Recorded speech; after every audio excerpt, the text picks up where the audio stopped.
Joining us now, John Fund. John Fund's smart. He's from the National Review. National Review people understand these things. John, solve this for us. Do you still wish people Merry Christmas, or do you flip to New Year's, or is it righteous Kwanzaa that you offer to people? Peace on Earth. Peace on Earth. That works, I suppose, yeah. Look at you. You're so PC. John Fund, good to have you. Am I the first person to call you politically correct today? You won't be the last because I've during the holidays I just slack off. Right, and then by the new year you'll be the Attila the Hun that we expect you to be. I will be so conservative my right hand won't know what my extreme right hand is doing. John Fund, your last piece here before the holidays, December 23rd, you wrote about something that is not getting nearly enough press about the healthcare.gov website. Of course, everybody talking about the debacle of the site going down, the server problems, the interface problems, the back-end interface problems with the insurance companies, but really the security issues here and the security information and the personal information and how vulnerable it is. It's not getting nearly enough press, especially in light of what we saw with Target stories. I mean, you think Target has all of the safeguards in place to protect your personal data, and they were vulnerable for 40 million credit card users. How can healthcare.gov ensure that Americans who are using it are not vulnerable? We don't know. That's the problem. Target, by federal law, is required to inform all of its customers if there's been a security breach, and they did. Most of the state healthcare exchanges that were set up independent of healthcare.gov have to notify people based on state law if there's a security breach. But guess who exempted themselves from the requirement that they notify customers if there's a security breach at healthcare.gov? I'm going to guess. Let me guess. The 36 states that are under the federal healthcare exchange. Yes, the Federal Healthcare Exchange. Federal government, they don't. So let me get this straight. The federal government makes companies like Target inform you that that's the federal law, that Target has to let you know if there's been a security breach, but they don't have to live by that same law. You know, it's the government's old maxim.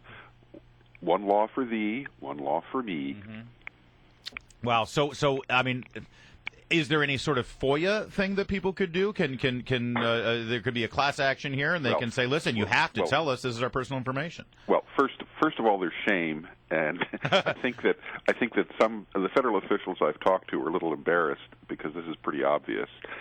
Secondly, there's the fact that there really is a danger here. We now have evidence from the House Committee on Oversight that the top information security officer at the Centers for Medicare and Medicaid, which runs the website, refused to sign off on the security of healthcare.gov in late September. And her boss refused to sign off on it. In fact, the authorization to let it launch had to be signed by a political appointee of Obama's. So there really is a danger here. And in fact, there have apparently been security problems, high-risk problems identified just in the last few weeks, although CMS says they're fixed. So, A, they're exempt. B, there are real security issues, far less security on that site than at Target. And 3, there is a bill from Congresswoman Diane Black of Tennessee that would force the government to comply with the laws that they force on other people.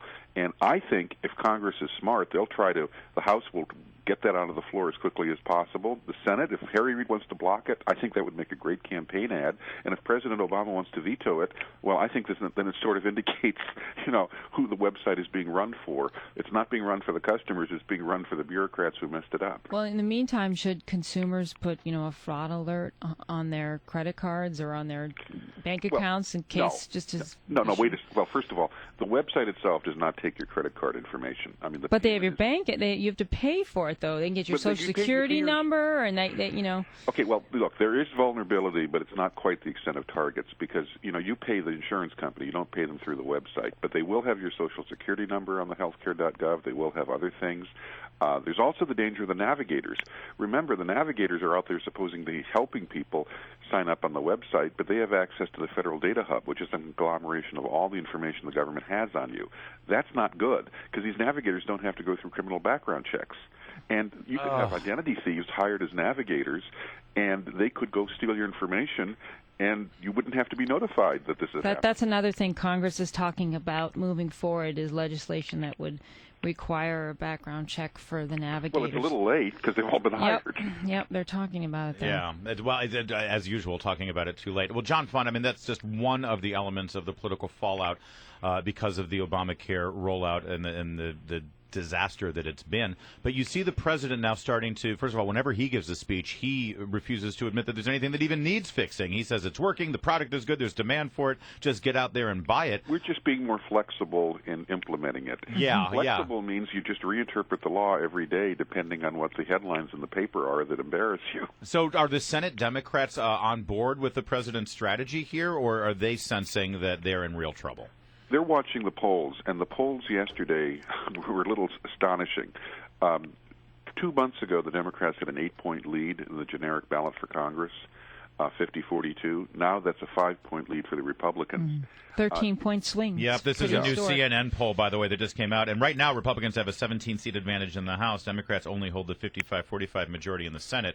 So, listen, always, John Fund, an off-year election right after a presidential election is going to be good for the opposition party. But it's called the 6-year itch. Yeah. Because people get tired of a president 6 years into his or her term. Right, which is exactly what happened with President Bush, if you remember that. That's what brought us Speaker Pelosi. So is a Majority Leader Harry Reid really looking at his last few months in that position? I think that Senate Democrats who are up for election in November realize that if Obamacare keeps going the way it's going, they're going to be swept out with the trash. And they are not going to let that happen. They already pressured the administration to, have hardship case, exemptions and everything else. I think you're going to see Obamacare whittled away bit by bit. It'll sort of be like the Cheshire Cat. Eventually the cat will disappear, but only the smile will remain. That's really interesting. But then what happens after the election? My question is, if they make all these exceptions, Democrats get reelected, they maintain the majority in the Senate, then what happens to the health care law? It gets whittled away, but then is it built back up? I honestly think that no matter what you do to try to put a Band-Aid on this or put your finger in the dike or whatever analogy you want to make, I don't think this health care puppy is going to make it. I think it's fatally flawed. I think the internal contradictions are going to catch up with it. I think people are going to get more and more angry. We're already going to start January with more people having lost insurance than having gained insurance. Right. So we're going back. I think no matter what they try to do, unless they address the fundamental weaknesses of this law, which means it doesn't make sense, they're in political trouble. So, John Fund, considering that we only have 30 seconds, but considering that, let's flip to the Republicans now in 2016. If that's the case, Ted Cruz is looking good. Well, there's many a slip between the cup and the lip. I would say this: the Republicans do have to articulate better and more firmly and forcefully their alternative to Obamacare, because there really were problems with our health care system, and we need a more consumer-oriented, more patient-centered system that actually allows people to shop for insurance across state lines like you do for auto insurance, a whole bunch of reforms. And Republicans can't just wait for Obamacare to collapse.